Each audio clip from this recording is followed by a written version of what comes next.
Okay, तो आपने अभी तक टू मॉडल्स जो हैं एटम्स के कर लिए हैं. The one was Thomson's model and the second one was Rutherford's model, right.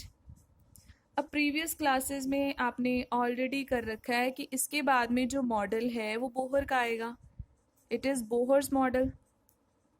लेकिन क्वेश्चन ये है कि बोहर का जो मॉडल है वो क्यों आया था, रीज़न क्या था. तो उसके लिए मैंने पहले ही आपको ड्रॉबैक्स कुछ बता दी थी कि एटम की जो स्टेबिलिटी है Rutherford was unable to explain, right. और भी बहुत सारी प्रॉब्लम्स थी जिसमें से एक इशू मैंने आपको बताया था. इट वाज रिगार्डिंग स्पेक्ट्रा और स्पेक्ट्रम. ठीक है. हर एक पर्टिकुलर एलिमेंट जो है अपना एक पर्टिकुलर स्पेक्ट्रम शो करता है. हम जिसको लाइन स्पेक्ट्रा बोलते हैं, वो हम पूरा स्टडी करेंगे कि एग्जैक्टली ये होता क्या है और ये क्यों नहीं एक्सप्लेन हो सका on the basis of Rutherford's model, right. तो एक तो स्पेक्ट्रम का इशू था. अब पहले हम वो पूरा कवर करेंगे, फिर हमें पता चलेगा कि एग्जैक्टली बोहर कैसे पूरी मतलब कवर अप करेगा ड्रॉबैक्स को, राइट. अब एक और चीज़ है, जितने भी हमारे पास एलिमेंट्स हैं या एटम्स हैं, जब उनको हीट वगैरह करा जाता है तो वो कुछ रेडिएशंस एमिट करते हैं. ठीक है. स्पेक्ट्रम में ही हमें पता चलेगा कि वो पर्टिकुलर काइंड ऑफ रेडिएशंस जो हैं वो एमिट कर रहे हैं. तो ये इसका मतलब ये रेडिएशंस हम जो सन है, सन से जितनी भी लाइट फॉल करती है हम कहते हैं it falls in the form of radiations also. ठीक है. तो इसका मतलब ये रेडिएशंस को या स्पेक्ट्रम को स्टडी करने से पहले हमें क्या चीज़ क्लियर होना चाहिए, हमें क्लियर होना चाहिए about the nature of light. तो पहले हमें ये दोनों टॉपिक डिस्कस करने हैं. पहले हम ये डिस्कस करेंगे लाइट का नेचर क्या है, कौन कौन सी थ्योरीज आई थी और किसने क्या बताया कि लाइट का एग्जैक्ट नेचर क्या है. And then we will discuss about spectrum. And then पूरी प्रॉब्लम्स कवर करने के बाद जो है वो बोहर आएगा एंड देन वो सारी चीज़ों को एक्सप्लेन करेगा, राइट. और एक चीज़ और बता दूं, रदरफोर्ड का मॉडल तो बेटा हमने कर लिया. अब इसमें एक चीज़ है, हमें अभी तक ये पता चल चुका है कि the nucleus is having all the mass of the atom. ठीक है. और न्यूक्लियस में क्या होते हैं, प्रोटॉन्स एंड न्यूट्रॉन्स. तो हम ना किसी भी एटम को, किसी भी एलिमेंट को हम कैसे रिप्रेजेंट कर सकते हैं. सपोज आपके पास कोई भी एलिमेंट है, let it be x.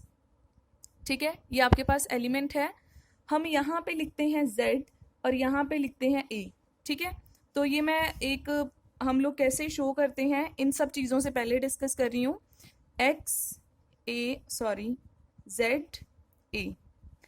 z जो है it is the atomic number and a जो है it is the mass number. So हम किसी भी एलिमेंट को जब रिप्रेजेंट करते हैं तो हम उसका एटॉमिक नंबर एंड उसका मास नंबर साथ में ही शो करते हैं. अब एक चीज़ और बता दूं, मास नंबर किसके इक्वल होगा. मास आपको पता है is due to the protons and neutrons. So mass किसके इक्वल होता है, प्रोटॉन्स प्लस न्यूट्रॉन्स. एक एटम में जितने भी प्रोटॉन्स हैं, जितने भी न्यूट्रॉन्स हैं, उनको आप ऐड कर दो तो उसका मास आ जाएगा, मास नंबर आ जाएगा. और जो आपका एटॉमिक नंबर होगा वो किस पे डिपेंड करता है, ओनली ऑन द प्रोटॉन्स, और हम लोग कह सकते हैं इलेक्ट्रॉन्स. तो किसी भी एटम में जितने प्रोटॉन्स होते हैं उतने ही इलेक्ट्रॉन्स होते हैं और उतना ही उसका एटॉमिक नंबर होता है. क्लियर हो गया ये चीज़.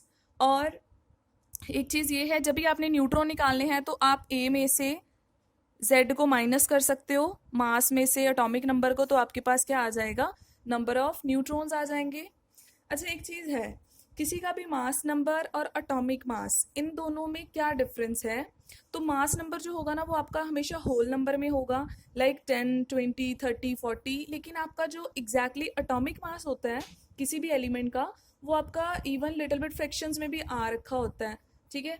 तो यही बस डिफरेंस है इन दोनों में. तो अभी यहाँ से आपने क्या याद रखना है, लाइक सपोज आपको यहाँ पे दे रखा है ऑक्सीजन.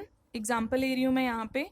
ऑक्सीजन, ऑक्सीजन को कैसे रिप्रेजेंट करेंगे, 8 and 16. 8 is the atomic number, so Z is 8, mass number is 16.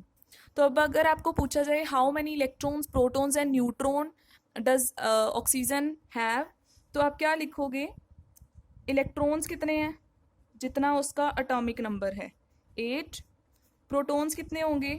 Again atomic number. And neutrons कितने होंगे? न्यूट्रॉन्स होंगे बेटा, आपने 16 में से 8 को माइनस कर देना है, यू विल गेट 8। तो इसका मतलब ऑक्सीजन में 8 electron, 8 proton and 8 he neutrons हैं आपके पास। क्लियर? लेकिन आपको प्रॉब्लम क्या होती है चार्ज्ड स्पीशीज में। तो चार्ज्ड स्पीशीज का मैं केस यहाँ पे डिस्कस कर रही हूँ। अब सपोज आपके पास ये है magnesium 2 positive 12 24। This is again example of A charged species. Magnesium के ऊपर 2 पॉजिटिव चार्ज है, ठीक है। अब आप क्या करोगे बेटा, जब भी किसी भी एटम पे कोई पर्टिकुलर चार्ज आता है तो उसमें हमेशा रोल किसका होता है? इलेक्ट्रॉन्स का। प्रोटॉन्स जो हैं उनका कोई रोल नहीं है, क्योंकि आप एक चीज़ याद रखो, जो एटम होता है प्रोटॉन्स तो बिल्कुल सेंटर में होते हैं, न्यूट्रॉन्स भी इधर ही होते हैं। अब जब भी कोई एलिमेंट रिएक्शन करता है तो उस रिएक्शन में पार्टिसिपेशन किसका होता है? जो उसके आउटर एलिमेंट्स हैं, जो बाहर बाहर प्रेजेंट हैं, और इलेक्ट्रॉन्स ही पार्टिसिपेट करते हैं। प्रोटॉन्स न्यूट्रॉन्स बेसिकली वैसे ही रहेंगे, ठीक है। ओके, तो अब यहाँ पे देखा जाए आपका एटॉमिक नंबर 12 है एंड मास नंबर कितना है? 24। अब आपने बताना है इलेक्ट्रॉन्स कितने हैं, प्रोटॉन्स कितने हैं, न्यूट्रॉन्स कितने हैं। तो सबसे पहले बात करते हैं हम लोग प्रोटॉन्स की। तो प्रोटॉन्स बेटा उतने ही होंगे जितना एटॉमिक नंबर है, दैट मीन्स 12, राइट। अब हम बात करते हैं इसमें इलेक्ट्रॉन्स कितने हैं। अब आप कहोगे कि इलेक्ट्रॉन्स तो उतने ही होते हैं जितना एटॉमिक नंबर होता है, बट नो। आपको पता है मैग्नीशियम पे 2 पॉजिटिव चार्ज है, और पॉजिटिव चार्ज कब आता है? When an atom loses electrons. तो जब इलेक्ट्रॉन लूज होते हैं तभी पॉजिटिव आएगा। इसके ऊपर 2 पॉजिटिव है, इसका मतलब इसने 2 इलेक्ट्रॉन निकाल दिए हुए हैं। तो आप क्या करोगे? 12 में से 2 को माइनस कर दोगे एंड यू विल गेट 10। तो 10 इलेक्ट्रॉन्स आ जाएंगे। और अगर आप बात करोगे न्यूट्रॉन्स की, तो न्यूट्रॉन्स के केस में क्या होता है आपके पास?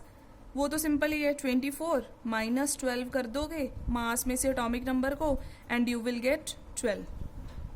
क्लियर? तो इसका मतलब अगर किसी पे पॉजिटिव चार्ज है तो उसके इलेक्ट्रॉन हमेशा कम होंगे, आप माइनस करके निकालोगे। लेकिन अगर आपके पास सपोज कोई और स्पीशीज हैं जैसे chlorine 1 negative 17 and suppose here I have written 35, मैंने एक आइसोटॉप लिया है, तो इसके इलेक्ट्रॉन प्रोटॉन एंड न्यूट्रॉन आप निकालोगे, आप कैलकुलेट करोगे। ठीक है, यहाँ तक क्लियर है बेटा?